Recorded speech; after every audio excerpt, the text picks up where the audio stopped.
जय माता दी दोस्तों। माँ दुर्गा की तीसरी शक्ति है चंद्रघंटा। नवरात्रि में तीसरे दिन इसी देवी की पूजा आराधना की जाती है। देवी का यह स्वरूप परम शांतिदायक और कल्याणकारी है। इसीलिए कहा जाता है कि हमें निरंतर उनके पवित्र विग्रह को ध्यान में रखकर साधना करना चाहिए। उनका ध्यान हमारे इहलोक और परलोक दोनों के लिए कल्याणकारी और सद्गति देने वाला है। इस देवी के मस्तक पर घंटे का आकार का आधा चंद्र है, इसीलिए इस देवी को चंद्रघंटा कहा गया है। इनके शरीर का रंग सोने के समान बहुत चमकीला है। इस देवी के 10 हाथ हैं। वे खड्ग और अन्य अस्त्र से विभूषित हैं।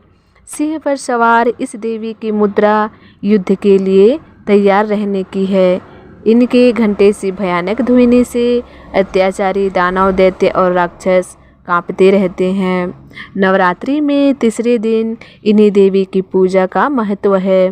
इस देवी की कृपा से साधक को अलौकिक वस्तुओं के दर्शन होते हैं, दिव्य सुगंधियों का अनुभव होता है और कई तरह की ध्वनियाँ सुनाई देने लगती है।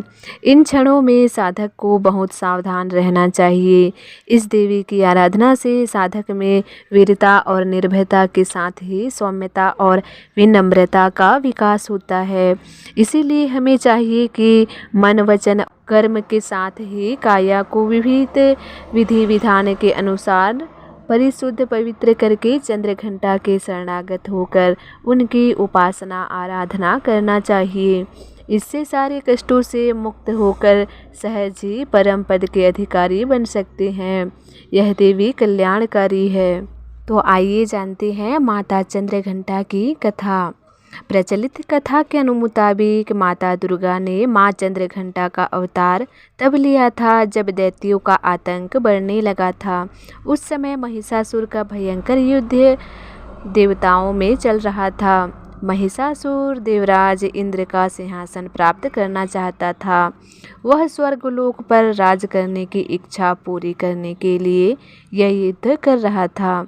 जब देवताओं को उसकी इस इच्छा का पता चला तो वे परेशान हो गए और भगवान ब्रह्मा, विष्णु और महेश के सामने पहुँचे।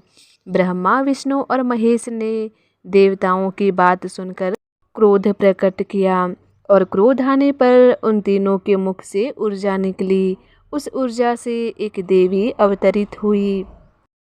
उस देवी को भगवान शंकर ने अपना त्रिशूल, भगवान विष्णु ने अपना चक्र और इंद्र ने अपना घंटा, सूर्य ने अपना तेज और तलवार और सिंह प्रदान किया। और इसके बाद माँ चंद्रघंटा ने महिषासुर का वध किया और देवताओं की रक्षा की। श्री दुर्गा सप्तशती पाठ हिंदी में। चौथा अध्याय। इंद्रादि देवताओं द्वारा देवी की स्तुति।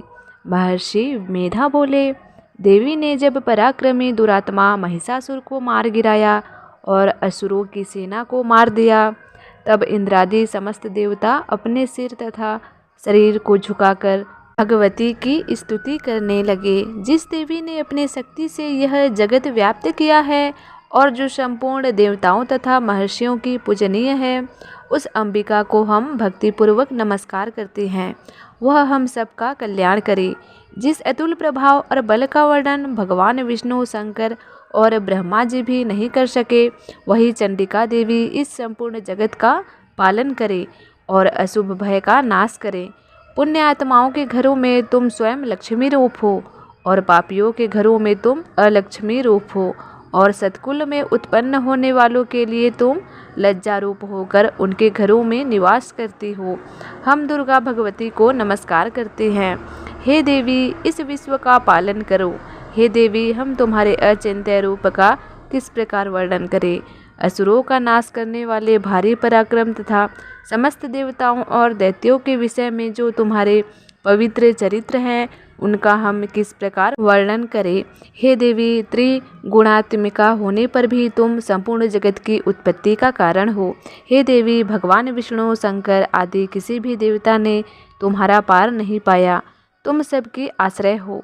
यह संपूर्ण जगत तुम्हारा ही अंश रूप है, क्योंकि तुम सबकी आदिभूत प्रकृति हो।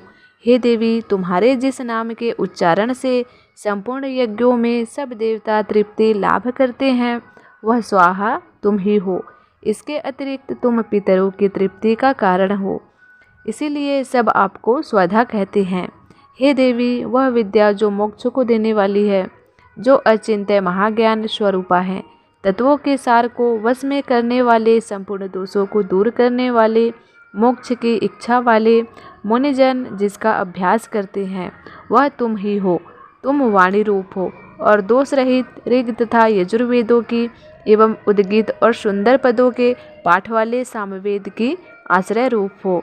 तुम भगवती हो। इस विश्व की उत्पत्ति एवं पालन के लिए तुम वार्ता के रूप में प्रकट हुई हो और तुम संपूर्ण संसार की पीड़ा हरने वाली हो। हे देवी, जिससे सारे शास्त्रों को जाना जाता है, वह मेधा शक्ति तुम ही हो और दुर्गम भव सागर से पार करने वाली नौका भी तुम ही हो। लक्ष्मी रूप से विष्णु भगवान के हृदय में निवास करने वाली और भगवान महादेव द्वारा सम्मानित गौरा देवी तुम ही हो। मंद मुस्कान वाले निर्मल पूर्ण चंद्र बिंब के समान और उत्तम सुवर्ण की मनोहर कांति से कामनीय तुम्हारे मुख को देखकर भी महिषासुर क्रोध में भर गया। यह बड़े आश्चर्य की बात है। और हे देवी, तुम्हारा यही मुख जब क्रोध से भर गया तो उदयकाल के चंद्रमा की भांति लाल हो गया और तनी हुई बौहों के कारण विकराल रूप हो गया। उसी देखकर भी महिषासुर के शीघ्र प्राण नहीं निकल गए। यह बड़े आश्चर्य की बात है। आपके कुपित मुख के दर्शन करके भला कौन जीवित रह सकता है। हे देवी, तुम हमारे कल्याण के लिए प्रसन्न हो। आपके प्रसन्न होने से इस जगत का अभ्युदय होता है और जब आप क्रुद्ध हो जाती हैं तो कितने ही कुलों का सर्वनाश हो जाता है। यह हमने अभी अभी जाना है कि अभी जब तुमने महिषासुर की बहुत बड़ी सेना को देखते देखते ही मार दिया है। हे देवी, सदा अभ्युदय प्रताप देने वाली तुम जिस पर प्रसन्न हो जाती हो, वही देश में सम्मानित होते हैं। उनके धन यश की वृद्धि होती है, उनका धर्म कभी शिथिल नहीं होता है और उनके यहाँ अधिक पुत्र पुत्रियाँ और नौकर होते हैं। हे देवी, तुम्हारी कृपा से ही धर्मात्मा पुरुष प्रतिदिन श्रद्धापूर्वक यज्ञ करता है और धर्मानुकूल आचरण करता है और उसके प्रभाव से स्वर्गलोक में जाता है, क्योंकि तुम तीनों लोकों में मनोवांछित फल देने वाली हो। हे माँ दुर्गे, तुम स्मरण करने पर संपूर्ण जीवों के भय नष्ट कर देती हो और स्थिर चित्त वालों के द्वारा चिंतन करने पर उन्हें और अत्यंत मंगल देती हो। हे दारिद्र्य दुखनाशिनी देवी, तुम्हारे सिवा दूसरा कौन है। तुम्हारा चित्त सदा दूसरों के उपकार में लगा रहता है।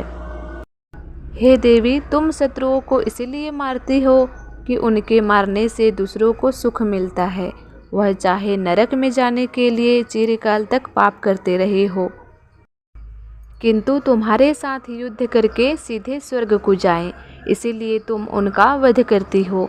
हे देवी, क्या तुम दृष्टिपात मात्र से समस्त असुरों को भस्म नहीं कर सकती? अवश्य ही कर सकती हो, किंतु तुम्हारा शत्रुओं को शस्त्रों के द्वारा मारना इसलिए है कि शस्त्रों के द्वारा मरकर वे स्वर्ग को जावें। इस तरह से हे देवी, उन शत्रुओं के प्रति भी तुम्हारा विचार उत्तम है। हे देवी, तुम्हारे उग्र खड्ग की चमक से और त्रिशूल की नोक की कांति की किरणों से असुरों की आंखें फूट नहीं गई है। उसका कारण यह है कि वे किरणों में शोभायमान तुम्हारे चंद्रमा के समान आनंद प्रदान करने वाले सुंदर मुख को देख रहे थे। हे देवी, तुम्हारा शील बुरे वृतांत को दूर करने वाला है और सबसे अधिक तुम्हारा रूप है, जो ना तो कभी चिंतन में आ सकता है और ना जिसकी दूसरों से कभी तुलना ही हो सकती है। तुम्हारा बल व पराक्रम शत्रुओं का नाश करने वाला है। इस तरह तुमने शत्रुओं पर भी दया प्रकट की है। हे देवी, तुम्हारे बल की किसके साथ बराबरी की जा सकती है तथा शत्रुओं को भय देने वाला इतना सुंदर रूप भी और किसका है। हृदय में कृपा और युद्ध में निष्ठुरता, यह दोनों बातें तीनों लोकों में केवल तुम्ही में देखने में आई है। हे माता, युद्ध भूमि में शत्रुओं को मारकर तुमने उन्हें स्वर्गलोक में पहुंचाया है। इस तरह तीनों लोकों की तुमने रक्षा की है तथा उन उन्मत्त असुरों से जो हमें भय था उसको भी तुमने दूर किया है। तुमको हमारा नमस्कार है। हे देवी, तुम शूल तथा खड्ग से हमारी रक्षा करो तथा घंटे की ध्वनि और धनुष की टंकोर से भी हमारी रक्षा करो। हे चंडिके, आप अपने स्कूल को घुमाकर पूर्व, पश्चिम, उत्तर तथा दक्षिण तीनों दिशा में हमारी रक्षा करो। तीनों लोकों में जो तुम्हारे सौम्य रूप हैं तथा घोर रूप हैं उनसे हमारी रक्षा करो तथा इस पृथ्वी की रक्षा करो। हे अंबिके, आपके कर पल्लवों में जो खड्ग, शूल और गदा आदि शस्त्र शोभा पा रहे हैं उनसे हमारी रक्षा करो। महर्षि बोले कि इस प्रकार जब सब देवताओं ने जगत माता भगवती की स्तुति की और नंदवन के पुष्पों तथा गंध अनुलेपों द्वारा उनका पूजन किया और फिर सबने मिलकर जब सुगंधित व दिव्य धूपों द्वारा उनको सुगंधि निवेदन की, तब देवी ने प्रसन्न होकर कहा, हे देवताओं, तुम सब मुझसे मनवांछित वर मांगो। देवता बोले, हे भगवती, तुमने हमारा सब कुछ कार्य कर दिया, अब हमारे लिए कुछ भी मांगना बाकी नहीं रहा, क्योंकि तुमने हमारे शत्रु महिषासुर को मार डाला है। हे महेश्वरी, तुम इस पर भी यदि हमें कोई वर देना चाहती हो तो बस इतना वर दो कि जब जब हम आपका स्मरण करें तब तब आप हमारी विपत्तियों को हरण करने के लिए हमें दर्शन दिया करो।